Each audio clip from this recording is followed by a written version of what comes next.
Este podcast é produzido e apresentado pela Rádio Assembleia de Minas Gerais. Você ouve agora Politiza, um podcast para mostrar que tudo é política, mesmo quando parece que não é.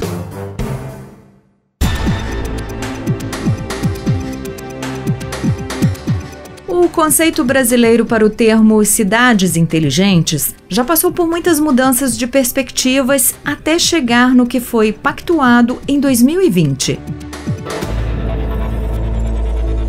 Cidades inteligentes são cidades comprometidas com o desenvolvimento urbano e a transformação digital sustentáveis, em seus aspectos econômico, ambiental e sociocultural, que atuam de forma planejada, inovadora, inclusiva e em rede, promovem o letramento digital, a governança e a gestão colaborativas e utilizam tecnologias para solucionar problemas concretos, criar oportunidades, oferecer serviços com eficiência, reduzir desigualdades, aumentar a resiliência e melhorar a qualidade de vida de todas as pessoas, garantindo o uso seguro e responsável de dados e das tecnologias da informação e comunicação.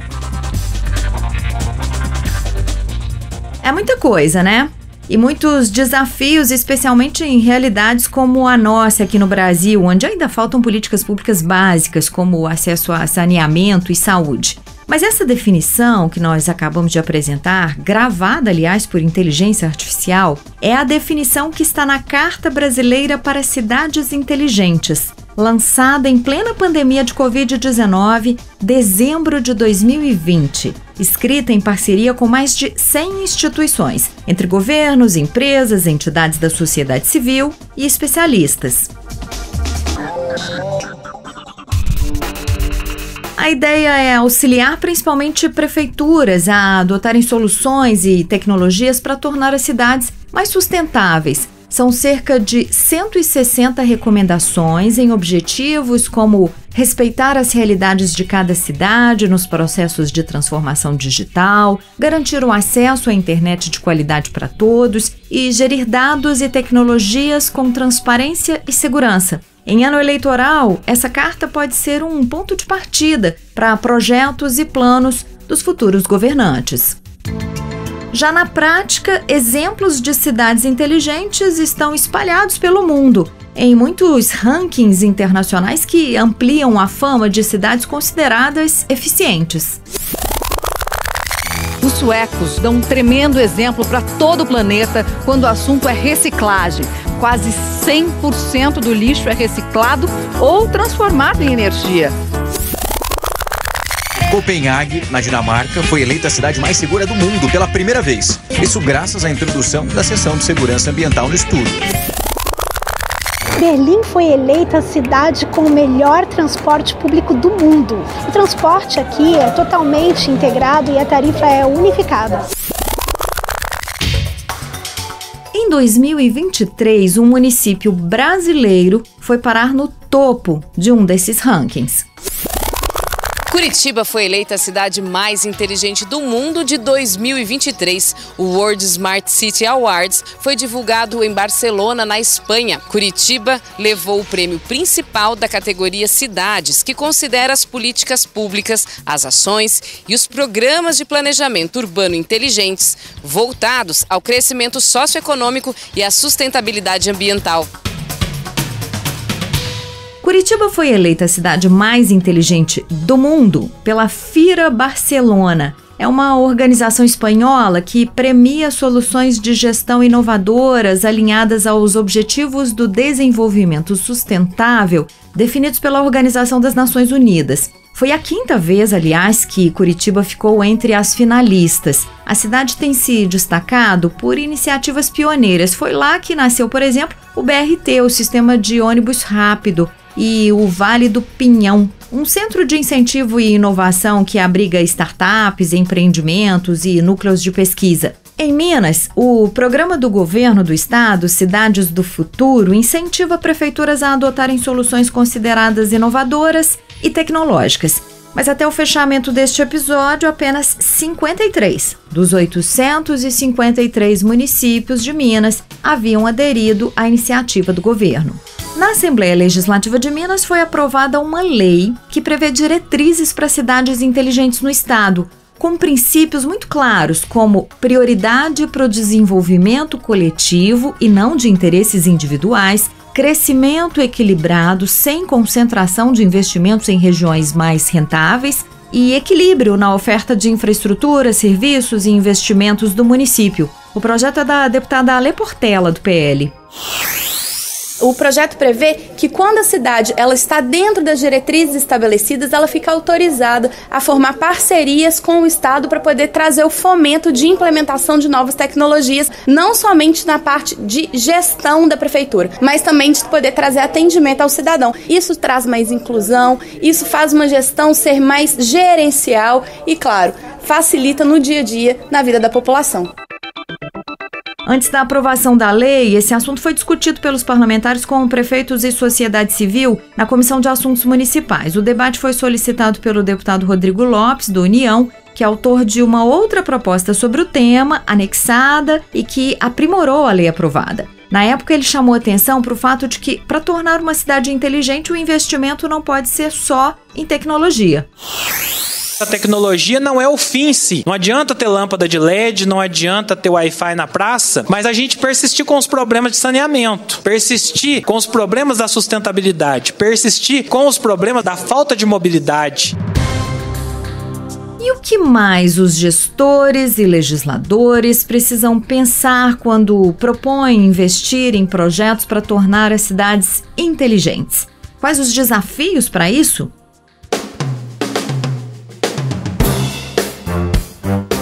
Eu sou Graziele Mendes e sobre esse assunto eu converso agora com a arquiteta e urbanista Camila Zinguier. Ela é professora adjunta do Departamento de Urbanismo da Escola de Arquitetura da UFMG, leciona e pesquisa sobre o uso de geotecnologias aplicadas ao planejamento urbano participativo e também sobre a integração entre design, arquitetura e urbanismo na construção da paisagem urbana.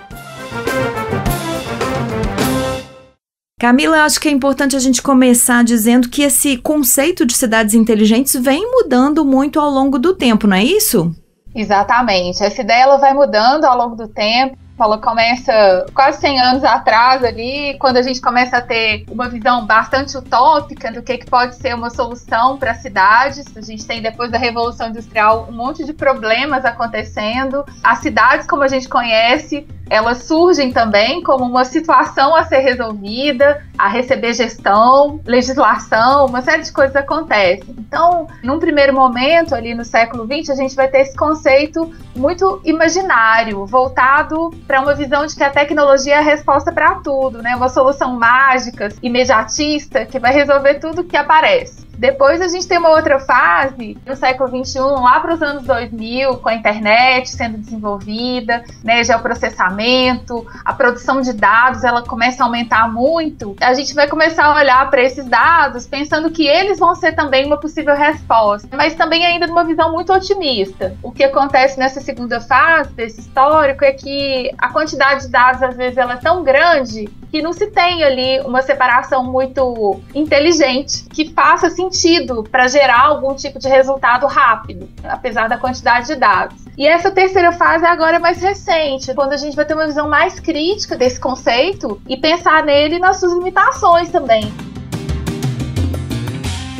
Mas ainda que seja um conceito dinâmico, o que de maneira geral você pode nos dizer que torna uma cidade inteligente? Bom, a Smart City ela é muito associada à conectividade, à mobilidade urbana eficiente. Esse adjetivo eficiente, a cidade eficiente, ele é muito associado à Smart City, à inovação. Então, são cidades que vão, em alguma instância, ser eficientes, por exemplo, na sua gestão, na organização da sua legislação, na organização do seu trânsito, do seu sistema de ônibus, por exemplo. A cidade inteligente não necessariamente ela vai ser inteligente em todos os aspectos, mas a questão da eficiência em algum setor, em alguma área da cidade, ela é muito associada às cidades que são consideradas inteligentes. E que exemplos nós temos no mundo, Camila, de soluções eficientes que poderiam ser apontados como referências interessantes nessa área hoje?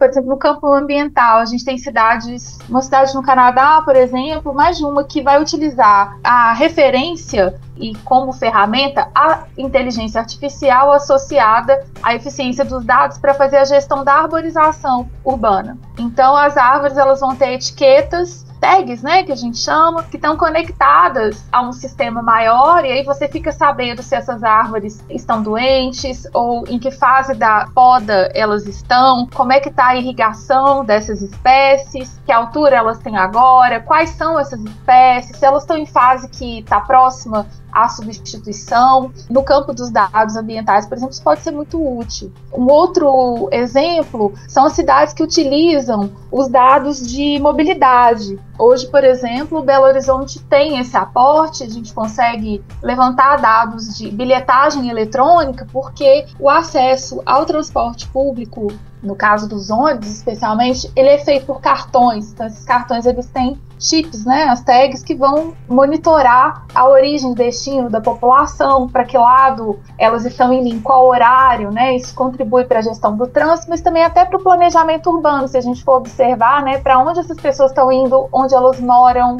onde elas trabalham, né, é muito importante, assim, como subsídio para a gestão de uma cidade, para a inteligência da mobilidade. E na ponta, Camila, é interessante estar o usuário que hoje está com o celular na mão e pode monitorar o seu ônibus chegando, inclusive, né? Esse é um ponto muito importante da cidade inteligente, que também é muito discutido, né? Não basta que a cidade, enquanto ente institucional ali, né, ela seja inteligente. Os cidadãos têm que também poder usufruir dessa eficiência de uma forma muito direta. E isso passa, por exemplo, por aplicativos que sejam acessíveis para essas pessoas. Mas passam também, Graziele, pelo fato de que os cidadãos possam utilizar esses dados também para alguma coisa. É uma questão muito importante, assim, esses dados serem abertos. Isso até está em discussão, né, em normativa. Um ponto que nós não chegamos ainda aqui no Brasil, certo? A gente ainda está engatinhando nisso. Quando a gente fala aí da Carta Brasileira para Cidades Inteligentes, por exemplo, a proteção aos dados pessoais ela vai aparecer, né? Os dados abertos e a transparência desses dados vão surgir como tópicos importantes dessa carta também. Mas aí as pessoas ficam pensando, mas para que eu vou querer ter acesso a esses dados, né? Uhum. Bom, primeiro porque eles são sobre você. Sim. Né? Eles vão te retratar ali no seu dia a dia. Pode ser útil de alguma maneira para a sua segurança, pensando nos empreendedores da cidade, por exemplo. E para uma qualificação também da participação popular, né, na construção de políticas públicas. Perfeito. Se a gente pensar hoje, por exemplo, que grandes empresas têm acesso à mobilidade, né, nos aplicativos pagos aí de veículos, não estou falando dos ônibus, né, eu estou falando das empresas como a Uber, por exemplo, eles têm uma propriedade de dados enorme que dizem muito sobre a cidade, né, mas esses dados eles estão fechados, a população não tem acesso a eles por vários motivos, né, então é uma tendência isso ser demandado, né, como dados abertos, né, para que a gente consiga visualizar coisas importantes mesmo para a participação cidadã no planejamento urbano mesmo, né.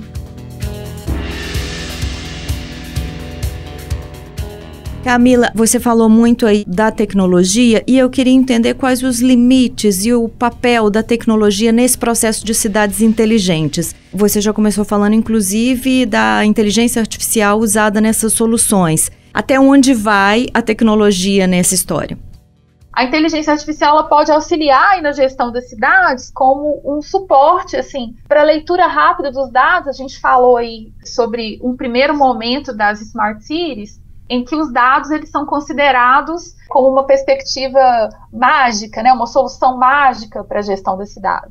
E atualmente, desde que a gente tenha um norte para fazer a leitura desses dados, existem ferramentas de inteligência artificial que podem nos auxiliar nisso. Na área ambiental, por exemplo, eu comentei anteriormente sobre um exemplo de uma cidade que usa tags eletrônicas nas suas árvores. Então, eles fazem leituras rápidas de atendimento e manutenção a essa arborização usando inteligência artificial. Existem cidades que fazem leituras da mobilidade urbana, de melhorias também, usando os dados de bilhetagem eletrônica, que a gente tem também em muitos municípios, que são muito interessantes e vão melhorar fluxo, aumento de linhas, atendimento e extensão dessas linhas de alguma forma, respondendo também ao não atendimento, verificando onde isso não está acontecendo. Então, a inteligência artificial ele tem esse lado muito interessante. Por outro lado, ele tem algumas limitações que a gente tem que levar em conta na gestão de uma cidade, para o uso, por exemplo, em monitoramento em câmeras de segurança, algo que já vem sendo aventado em cidades como São Paulo e outros municípios no Brasil.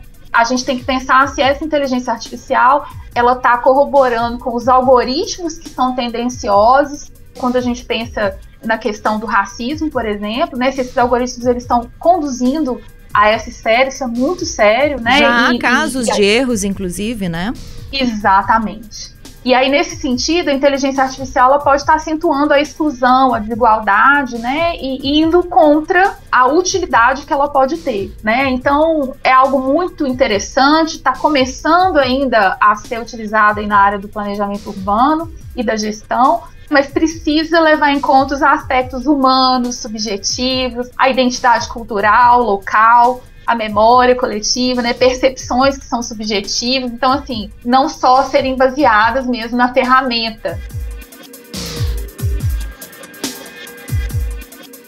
Se a gente for falar do ponto de vista das interfaces, né, dos aplicativos, por exemplo, não adianta uma cidade criar um aplicativo para dar acesso ao seu cidadão, à sua cidadã, sob algum aspecto. Por exemplo, vamos pensar nesse da mobilidade que a gente falou aqui, né? Se o aplicativo ele não for de fácil acesso, de fácil uso, ele não tiver uma interface amigável, esses dados não vão chegar às pessoas que não trabalham com tecnologia, por exemplo, né? Eles são dados fechados. A gente pode ter uma cidade com uma gestão pública de dados de planejamento urbano, então planos diretores, leis de uso e ocupação do solo, tudo isso pode estar ali no site de uma prefeitura, por exemplo. Mas se a pessoa entra e ela vê esses dados codificados em tabelas, em textos muito extensos, muito técnicos, elas não vão conseguir entender o que está sendo dito.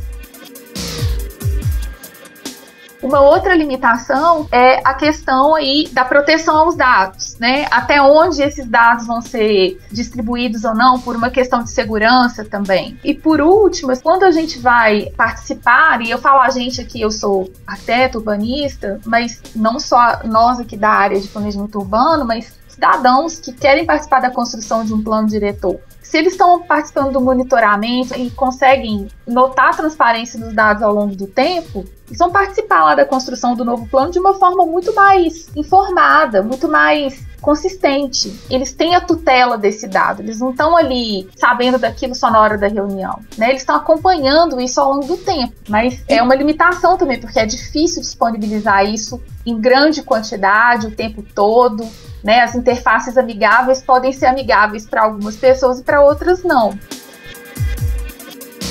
Para além da tecnologia, existem também soluções de gestão das cidades que são possíveis para ter essa modernização, ou elas não se separam mais?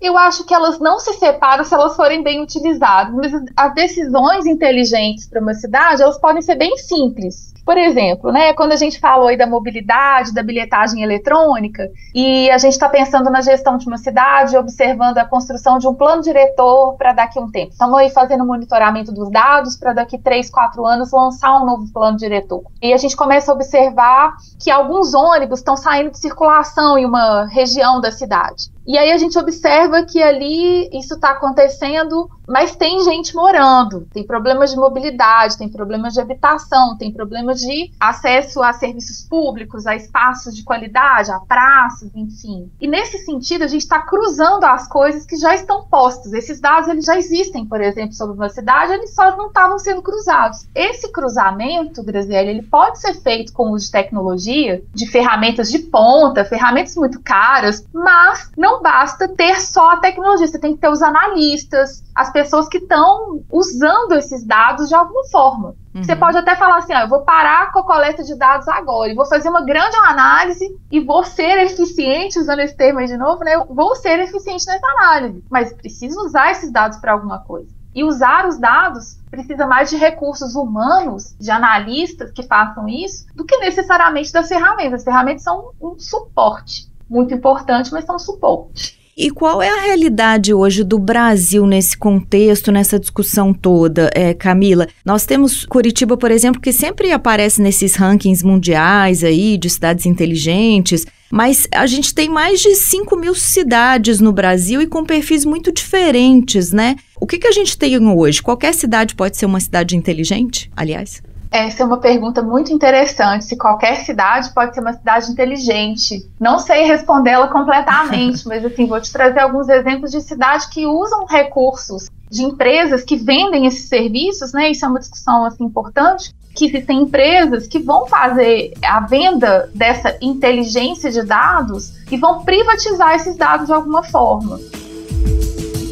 A gente tem, assim, centros de operação em grandes metrópoles do Brasil que vão fazer a gestão do trânsito, por exemplo. Ok, né? A prefeitura às vezes não tem ali, dentro do seu corpo técnico, a capacidade de absorver e resolver isso por si. E aí ela tem que contratar uma empresa que vai fazer isso. Até aí, tudo certo. A gente tem essas demandas em várias escalas, nas pequenas e nas grandes cidades. O problema é que quando as prefeituras contratam essas empresas, por exemplo, esses dados eles ficam fechados. Muitas vezes, por contrato, esses dados não podem ser acessados por ninguém, nem pela própria prefeitura, dependendo do contrato. Isso é uma coisa muito séria. A gente sai do campo democrático, que essas tecnologias podem estar, e fecha esses dados. Essa transparência que a gente falou antes aqui, ela some. Então, isso pode acontecer em cidades grandes e cidades pequenas, porque essas contratações hoje, elas acontecem em municípios diferentes, assim, mas eu acho que as cidades maiores, elas têm feito mais essa conexão. Curitiba é um caso mais antigo, mas a gente vai ter isso em São Paulo, Belo Horizonte, cidades outras aí do Brasil que vão estar servindo como exemplo nessa conexão e uso dessas empresas que manipulam esses dados, que gerenciam e fazem a gestão, na verdade, desses dados como um todo em várias áreas diferentes. E os custos de implantação de soluções como essas, Camila, são tão caros quanto parecem? Depende da forma da implantação. Se você usa um sistema que já está na cidade, por exemplo, você reduz esses custos um tanto. Se a gente usa, por exemplo, a conexão com os celulares das pessoas que já estão naquele município, isso pode ser reduzido. Você não vai ter que implantar alguma coisa, mas você vai fazer um aplicativo, comunicar as pessoas que façam essa instalação. Se a gente pensa, por exemplo, na questão dos ônibus, que é o exemplo mais comum que a gente vai poder pensar, né? Ele acontece em várias cidades do Brasil, pequenas e grandes. Você já está usando um recurso existente da população, que são os celulares. Isso vai dar um suporte enorme para a gestão da circulação desse tipo de transporte. Isso é bem importante. Mas a gente vai ter outros tipos de gestão de dados através da inteligência a qual esses dados podem servir, que pode ser bastante cara e demorada, né? Se a gente pensa na aprovação de projetos, por exemplo, no licenciamento, que é uma discussão muito recorrente, necessária, e aí, Graziela, eu acho que em municípios pequenos, médios, grandes, né, essa discussão ela vem sendo feita, aí você pode ter um tempo maior para implantar isso, para formar as pessoas e informar as pessoas sobre esse sistema. Pois é, e aí a gente chega nessa questão legal, né? Você citou aí a Carta Brasileira para Cidades Inteligentes, nós já temos também um Plano Nacional de Internet das Coisas, muitos projetos de lei em tramitação, tem o arcabouço legal, né? Federal, estadual e municipal. Tudo isso está em sintonia hoje? É um desafio dialogar as demandas com a legislação? E qual o papel dos gestores e legisladores nessa área? Eu posso citar um encontro que aconteceu esse ano de gestores públicos, Construa Brasil, se não me engano esse é o nome, e nesse encontro a gente teve a representação de várias prefeituras e agentes da construção, não somente gestores públicos, mas representantes da área de engenharia, de arquitetura, que participam do mercado de construção no Brasil, para discutir como a tecnologia ela pode apoiar a simplificação de licenciamentos, por exemplo, de licenciamentos urbanísticos.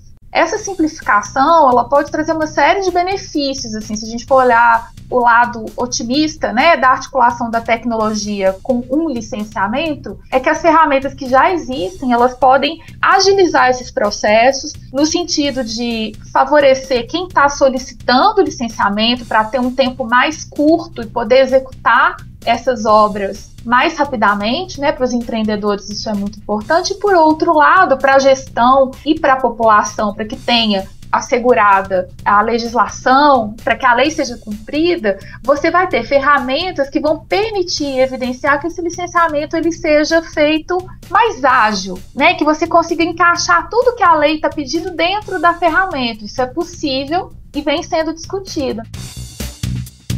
Camila, sempre que tem ano eleitoral, essa ideia em algum momento volta em determinadas cidades. O que você acha que os prefeitos têm que levar em mente quando eles desejam ou planejam tornar suas cidades inteligentes ou apresentar essas propostas para municípios?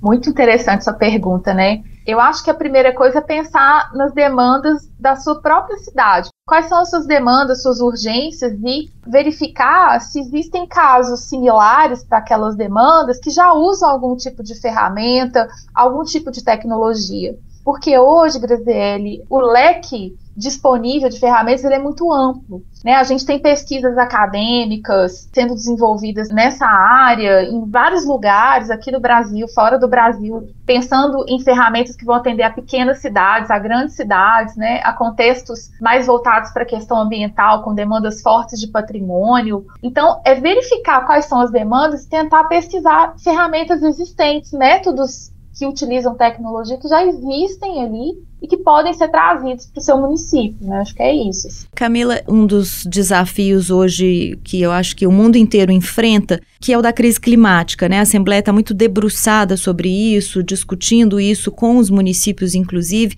E no Brasil nós não temos um bom histórico, né? Pelo contrário, um histórico horrível de episódios de destruição provocados tanto por extremos climáticos quanto a ação humana que deteriora a natureza. E o que aconteceu agora no Rio Grande do Sul mostrou uma proporção assustadora disso, né? E revelou também uma série de falhas de manutenção, de projeto. A minha pergunta é, nós não temos desafios ainda muito básicos nessa área? O que a gente ainda tem que enfrentar e que lugar a gente precisa chegar em relação ao meio ambiente? Muito boa essa pergunta, né? Quando a gente pensa no monitoramento do meio ambiente, no combate antecipado, né, às possíveis crises relacionadas a esse tema em um município. E eu estava, Graziele, em um debate com os meus estudantes lá na UFMG, e a gente estava conversando sobre uma frase que apareceu muito nas reportagens, que é assim: as cidades não têm planejamento, o Brasil não possui planejamento urbano. Esse tipo de frase que aparece muito quando a gente vive uma crise como essa que a gente está assistindo, infelizmente, no Rio Grande do Sul. A gente tem que voltar um pouco atrás e observar que sim, a gente tem até um corpo de normas e leis muito interessante, inclusive para o meio ambiente. No entanto, muitas vezes, esse corpo normativo está muito distante, porque ele está muito codificado e ele é muito difuso no Brasil. Então, as pessoas no campo da gestão, às vezes, elas não acessam. Eu acho que faltou também, no caso do Rio Grande do Sul, a celeridade em atender aos recursos que já estavam ali informando sobre essa gravidade que já estava apontada. A gente já tinha ali notícias, referências científicas mesmo, mostrando o risco de inundações em várias áreas, né? Isso estava sendo monitorado com antecedência, os avisos chegaram. E, infelizmente, não houve resposta a tempo por vários motivos. Então, a gente tem ferramentas já, e isso não é novo. Se você vê, por exemplo, uma ferramenta que não é considerada, às vezes, tecnológica por muitas pessoas, mas mapas dos anos 1940, mostrando as manchas de inundação na região de Porto Alegre e no seu entorno. Então, isso já estava desenhado, já estava previsto. A gente não precisa pensar só nos recursos de mapas digitais, que hoje temos várias cidades têm acesso a esse tipo de informação, isso é público, né? Se a gente entra no BHMAP, no município de Belo Horizonte, no GeoSampa, em São Paulo, para ver, as manchas de inundação, por exemplo, elas estão delineadas ali, elas estão marcadas, e isso é um dado público e de acesso relativamente fácil. Não basta a gente ter as ferramentas, se a gente não as utiliza, não analisa os seus resultados, não cruza isso com a realidade, e há tempo de que algo seja feito realmente, né?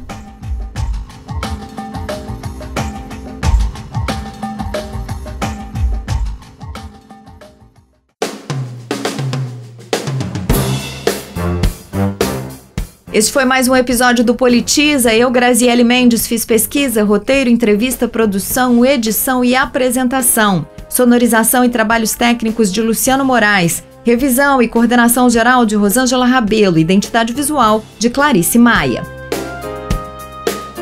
Neste episódio você ouviu trechos de notícias veiculadas pelas redes Band, Record News, DW Brasil e Globo. Todos os episódios do Politiza estão na página da Rádio Assembleia, lmg.gov.br/rádio. Você também encontra o nosso podcast no seu tocador preferido. O Politiza está no Spotify, Deezer, Google, Apple, Amazon Podcasts, Anchor, Radio Public e outras plataformas digitais.